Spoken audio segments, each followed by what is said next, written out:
레위기 4장 1절부터 있는 말씀을 봅니다. 여호와께서 모세에게 일러 가라사대 이스라엘 자손에게 고하여 이르라. 누구든지 여호와의 금령 중 하나라도 그릇 범하였으되 만일 기름 부음을 받은 제사장이 범죄하여 백성으로 죄를 입게 하였으면 그 범한 죄를 인하여 흠없는 수송아지로 속죄 제물을 삼아 여호와께 드릴지니 곧 그 수송아지를 회막문 여호와 앞으로 끌어다가 그 수송아지 머리에 안수하고 그것을 여호와 앞에서 잡을 것이요 기름 부음을 받은 제사장은 그 수송아지의 피를 가지고 회막에 들어가서 그 제사장이 손가락에 그 피를 찍어 여호와 앞 곧 성소장 앞에 7번 뿌릴 것이며 제사장은 또 그 피를 여호와 앞 곧 회막 안 향단 뿔에 바르고 그 송아지의 피 전부를 회막 문 앞 번제단 밑에 쏟을 것이며 또 그 속죄 제물된 수송아지의 모든 기름을 취할지니 곧 내장에 덮인 기름과 내장에 붙은 모든 기름과 두 콩팥과 그 위에 기름 곧 허리 근방에 있는 것과 간에 덮인 꺼풀을 콩팥과 함께 취하되 화목제 희생의 소액에서 취함같이 할 것이요 제사장은 그것을 번제단 위에 불사를 것이며 그 수송아지의 가죽과 그 모든 고기와 그 머리와 다리와 내장과 똥 또 그 송아지 전체를 진 바깥 재버리는 곳인 정결한 곳으로 가져다가 불로 나무 위에 사르되 곧 재버리는 곳에서 살을 지니라. 레위기 4장 22절부터 있는 말씀을 봅니다. 만일 족장이 그 하나님 여호와께 금령 중 하나라도 부지 중에 범하여 허물이 있었다가 그 범한 죄에 깨우침을 받거든 그는 흠없는 수염소를 예물로 가져다가 그 수염소의 머리에 안수하고 여호와 앞 번제 희생을 잡는 곳에서 잡을지니 이는 속죄제라. 제사장은 그 속죄 희생의 피를 손가락에 찍어 번제단 뿔에 바르고 그 피는 번제단 밑에 쏟을 것이며 쏟고 그 모든 기름은 화목제 희생의 기름같이 단 위에 불사를 지니 이같이 제사장이 그 범한 죄에 대하여 그를 위하여 속죄한즉 그가 사함을 얻으리라. 예, 이 속죄제에 대한 공부를 우리가 좀 해보겠습니다. 속죄제, 히브리 말로는 하타트라는 단어입니다. 이 뜻은 죄입니다. 그래서 속죄제를 드린다 하는 말은 속죄제가 아니고 문자대로 하면 죄를 드린다 하는 말이에요. 속죄제가 아닙니다.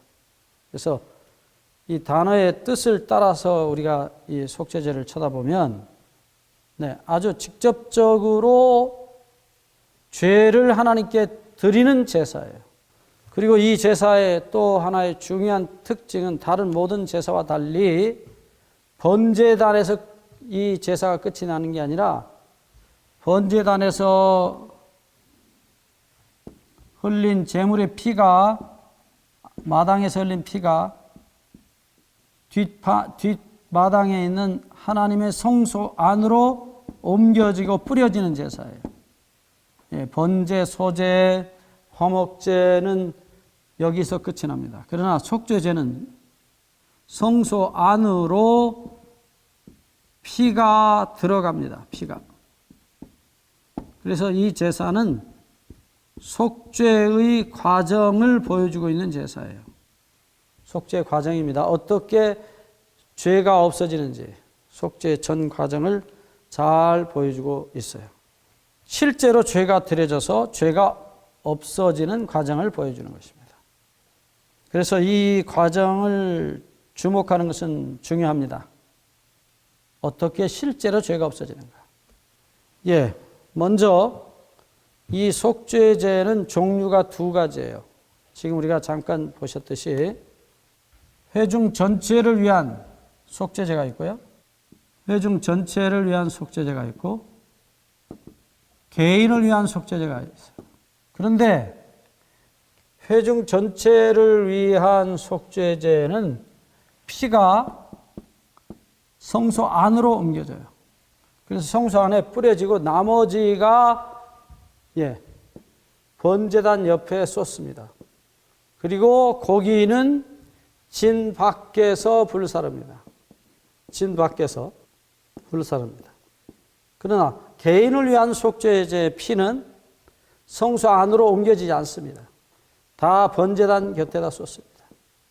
그 대신에 고기는 개인을 위한 속죄제의 고기는 제사장이 먹습니다.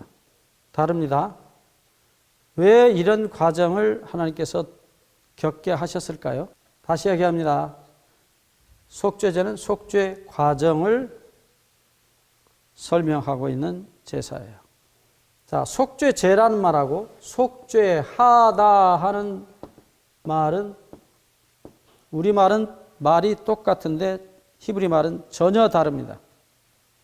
속죄하다는 히브리 말은 카파르라는 동사예요. 카타트가 아니고 카파르, 속죄한다. 뜻이 뭐냐? 덮어서 지운다는 뜻입니다. 우리가 이 지우개를 가지고 덮어서 지웁니다. 덮어서 지웁니다. 덮어서 지웁니다. 이게 소위 속죄하다는 카파르 말이에요. 그래서 성경 언어학자들의 말을 빌리면 그냥 지운다는 말로 이해하십니다. 영어로 써서 미안합니다만 영어를 아시는 분들을 위해서 이 raise라는 단어로 번역을 해요. 이 카파르라는 동사가 기본적으로 기본형으로 쓰인 예를 보면 흥미롭습니다. 노아 홍수 당시에 노아가 방주를 만든 다음에 역청을 칠했다 하는 말이 카파르예요. 그건 기본형입니다. 유일하게 한번 쓰였습니다. 나머지는 강조형들이 많아요.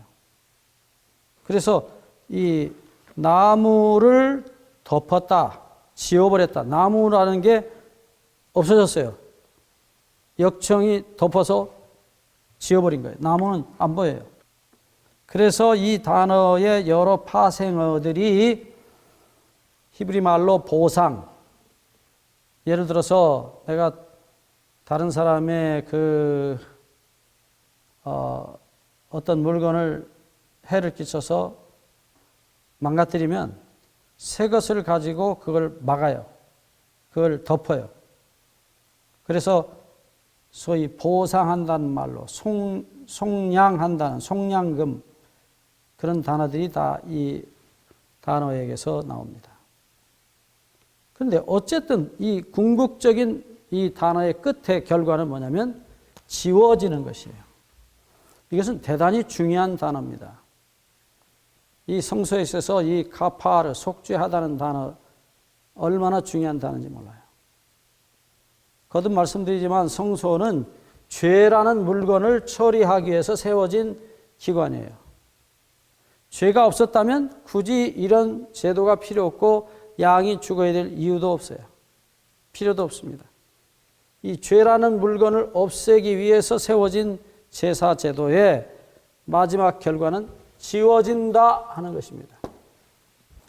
그래서 이 성소 안에서 일어나는 두 과정을 보면은 이 앞마당에서 일어난 그 결과가 성소 안에 옮겨져서 정확하게 말하면 피가 뿌려져서 속죄가 일어나요. 이 마당에서 일어난 속죄, 번제단에서 죄인을 위해서 양이 죽어서 그를 위하여 속죄가 될 것이라고 레위기 1장 4절에 말합니다. 속죄입니다. 근데 이것은 미래형이에요. 속죄가 될 것이라고 말하고 있어요. 속죄의 근거가 마련이 된 것이에요. 죄값이 완전히 갚아졌기 때문에 속죄가 완성되었다고 말할 수 있어요. 자, 우리가 비행기표를 샀어요. 그러면 이미 미국에 간 거나 다름없어요. 비자를 얻고 비행기표를 가졌다. 그러나 반드시 그 비자와 비행기표를 가지고 타야 돼요. 안 타면 그건 무효입니다. 마찬가지로 이 피가 성소 안에 옮겨져서 하나님 앞에 뿌려질 때 레위기 4장 20절에 속죄가 드디어 실행이 됩니다.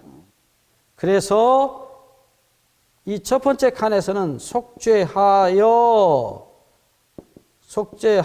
그가 사함을 얻으리라. 용서가 일어나요. 그런데 역시 그 같은 피가 두 번째 방에 들어가서 뿌려집니다. 왜 이런 두 번의 과정을 겪느냐? 이유가 있어요. 이때는 속죄가 되는데 레위기 16장 30절에 보면 백성을 위하여 속죄하여 그 다음에 정결케 되리라 그래요. 그러니까 앞에 용서 과정이 아니고 이번에는 용서가 아니고 정결케 돼요. 깨끗하게 되는 것이에요. 그래서 이 속죄 과정에 분명히 용서와 정결이 있어요. 이 이야기는 이사야 43장 25절에도 잘 나타나 있어요. 하나님께서 우리 죄를 도말하시고 그 다음 기억하지 아니하시리라. 정결케 되는 것이에요. 이 두 과정은 필수입니다. 용서하는 것으로 끝나는 게 아니에요. 용서의 진정한 의미는 잊어버리는 것이에요. 기억하지 않는 것이에요. 영원히 지워져서 없어지는 것입니다. 우리가 다른 사람을 용서하되 잘 용서한 사실을 잊지 않습니다. 그러나 하나님은 우리의 죄를 용서하시고 기억하지 아니하시리라고 말씀합니다. 다음 시간에 계속하겠습니다.